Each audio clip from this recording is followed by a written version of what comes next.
when we're back into motion, it gauses up the babies like honestly, feet which will weave around them, and we shrivel to age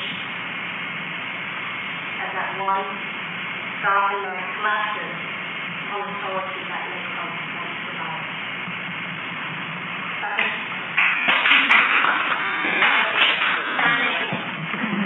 That reflection is entitled Smallest Daydream, and one of them is high up there.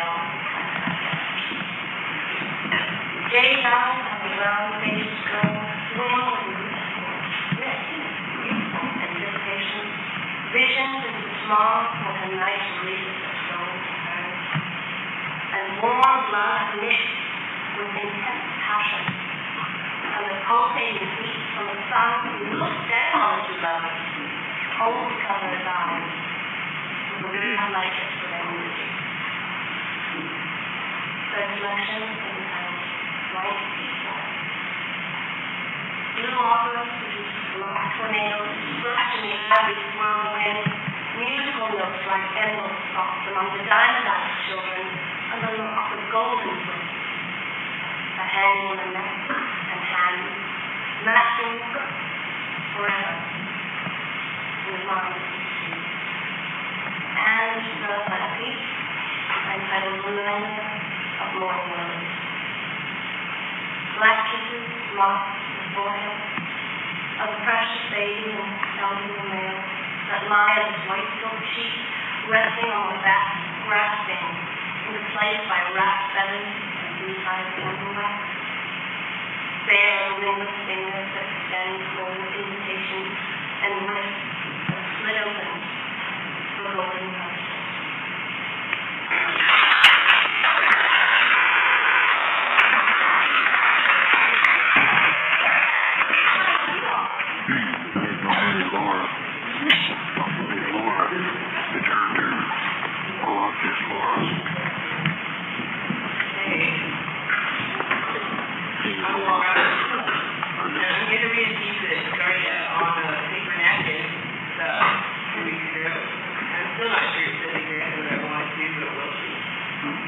More than I thought.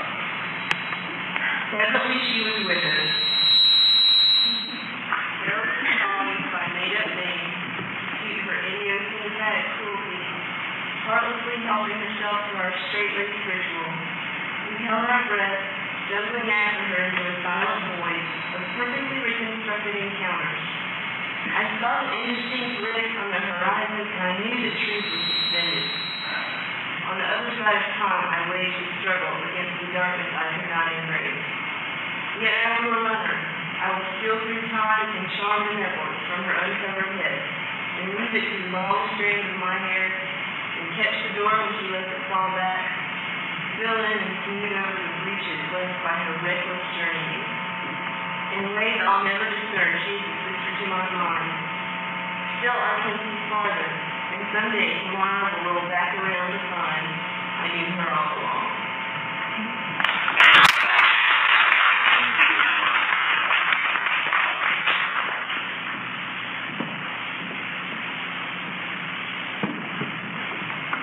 Hi, my name is Heidi, and I'm going to read 2 poems. The first one is called Woman and Child. She just kind of stood there, staring at me in a soft manner, with her hair tied loose in a bun, and allowing all those little pieces to blow against her face. And she wore this brown shirt cut low to her chest, above her knee-length flowery shirt, and it brushed against the top of her legs, making me hiccup.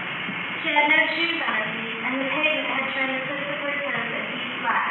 I knew this, because I always did that. It took days to wash off. She didn't seem to notice when the mail lady came by, almost hitting her right in the rear. I guess maybe we'll stand somewhere to invade the dark. We might just think about staying forever. I heard Mama calling 7 times, and as soon as I came from the yard, Mama told me it wasn't proper to stare. Miss Lola won't do you any harm, she told me quick and short. Maybe Mama knew what was the matter with Miss Laura.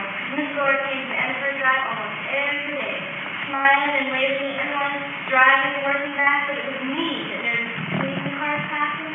She seemed to raise her eyes and lift her head like a bird always on the lookout, like she was speaking to the wind and stuff.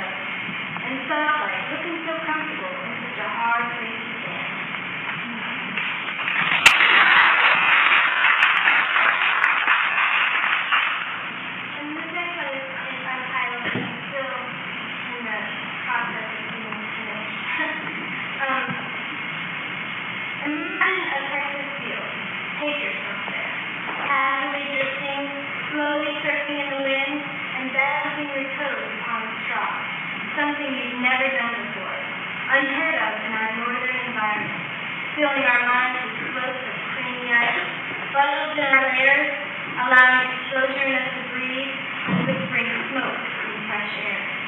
It feels in the after dream. A girl's sundress gently blowing against her tan body, a boy's casual jeans and shirt, and a child's bare body blending in the frosty heat.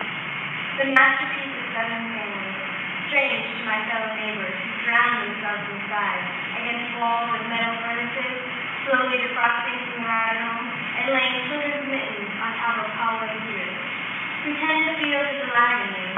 Hug your sun blazing above, with the discovery in your heart and the warmth in your blood.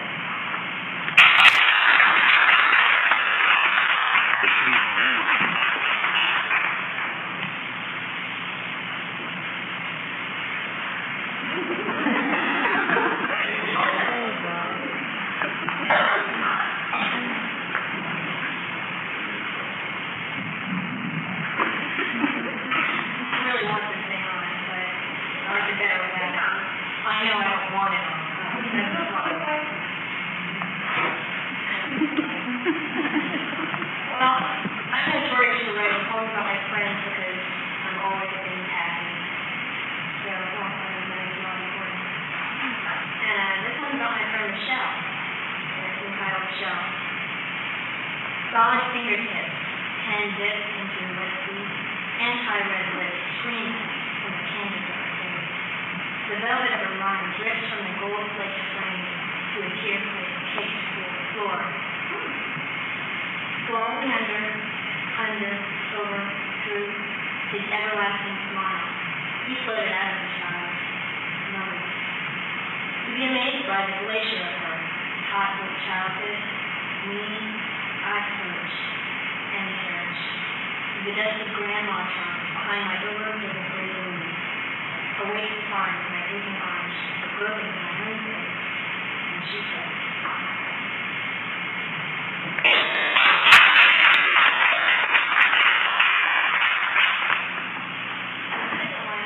Villanelle. And it's a form poem. If you don't know what it is, then you'll find out when I tell you. It's called The Villanelle, in memory of myself, and it's not meant to be depressing. The deer is dead. They can hunt her no longer. Her eyes are blacked over and gone. The chase is futile. There's nothing else to wander. The rusty tracks are dripping. The trail goes nowhere. Who is she able to hunt from? The door is dead. The deer is dead. They can hunt her no longer. In the tall woods, drooling, observing her ponder, they admired the young fawn. Soon the chase will be futile, and nothing else will. She sensed her life in the air. The sun rose yonder. A roll ran on, but the deer is dead. They can hunt her no longer. The men, they laugh deep as they crouch and watch her. Tell the sad hunters, God's great swan. The chase now is futile. There's nothing else to learn. They love now her body, sleek, limbs,